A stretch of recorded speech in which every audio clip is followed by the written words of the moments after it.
Перемога України в Міжнародному суді ООН у Гаазі. Там визнали, що розглядатимуть справу України проти Росії.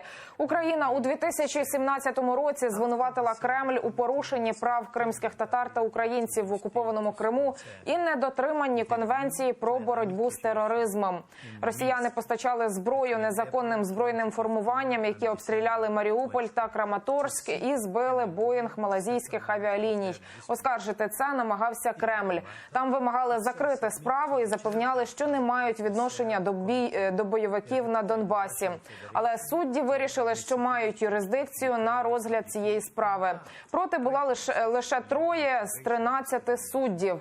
Українська сторона також позивалася до Міжнародного суду через утиски, обшуки та вбивства кримських татар на анексованому півострові.